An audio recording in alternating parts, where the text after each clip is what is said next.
नमस्कार, आज हम domiciliary care, health and safety के बारे में सीखेंगे। नमस्कार। स्वास्थ्य और सुरक्षा से जुड़े इस जरूरी प्रशिक्षण में आप सभी का स्वागत है।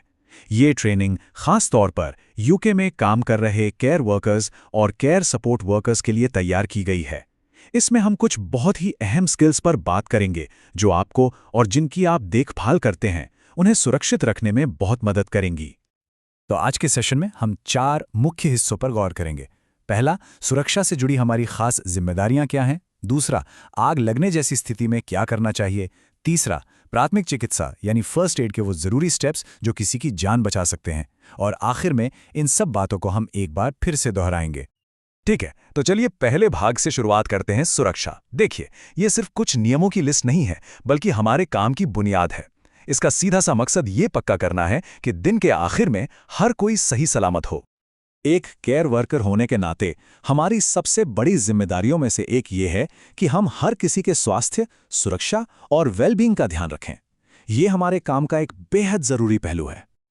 और ये सिर्फ कहने की बात नहीं है, बल्कि ये कानून है।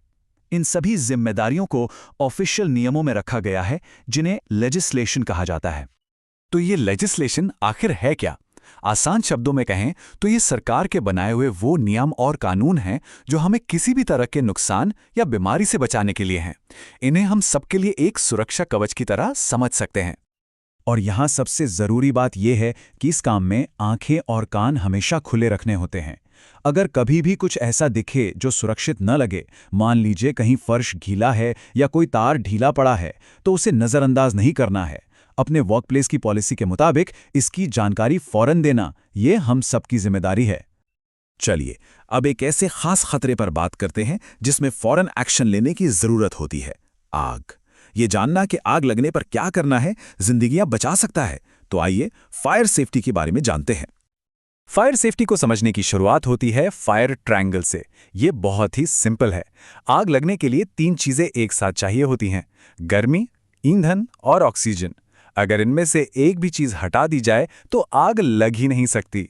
तो अब सवाल यह है कि अगर कहीं आग लगी दिख जाए तो सबसे पहला और सबसे जरूरी काम क्या होना चाहिए?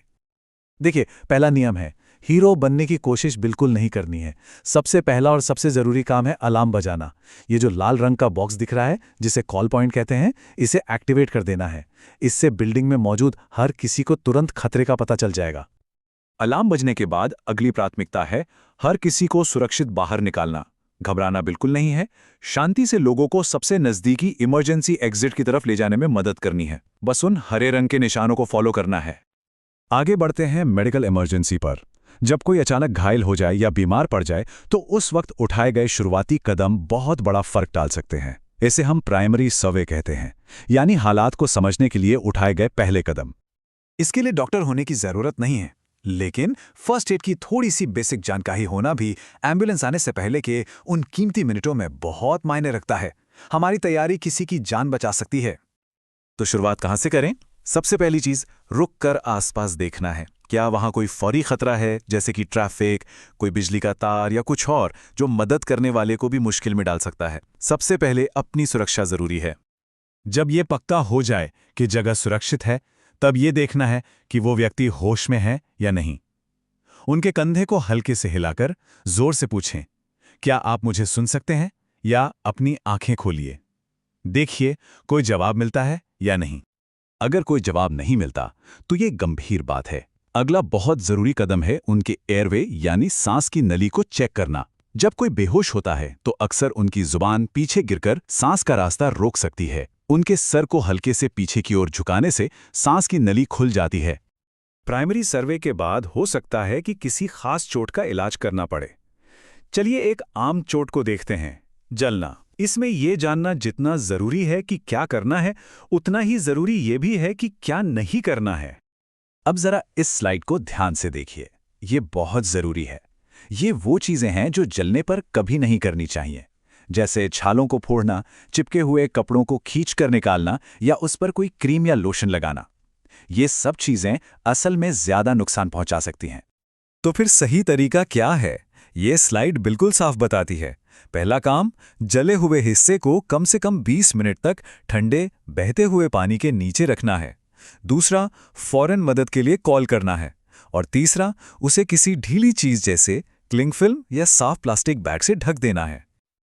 और ये एक सुनहरा नियम है जिसे कभी नहीं भूलना है। अगर जरा भी शक हो तो मदद के लिए फोन करना है। किसी भी गंभीर मेडिकल इमरजेंसी में 999 पर कॉल करने में बिल्कुल भी देर नहीं करनी चाहिए। प्रोफेशनल मदद जितनी जल्दी पहुंचेगी उतना ही बेहतर होगा। ठीक है, हमने काफी कुछ सीखा है, तो चलिए 1 मिनट रुककर उन सबसे जरूरी बातों को दोहरा लेते हैं जो आज के बाद हमें हमेशा याद रखनी है। तो संक्षेप में कहें तो सुरक्षा हम सबकी जिम्मेदारी है और इसकी शुरुआत हमसे ही होती है। आग लगने पर क्या करना है ये पता होना चाहिए।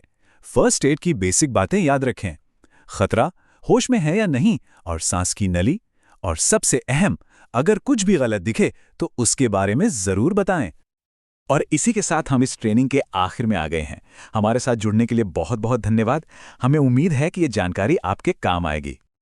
आप जो काम करते हैं वो वाकई बहुत महत्वपूर्ण है और आपकी सुरक्षा हमारी प्राथमिकता है। हम चाहेंगे कि आप इस ट्रेनिंग पर अपनी राय और सुझाव जरूर दें ताकि हम भविष्य में इसे और भी बेहतर बना सकें। एक बार फिर धन्यवाद और अपना ख्याल रखें। क्या आज आपने कुछ नया सीखा? मिलते हैं नेक्स्ट वीडियो में।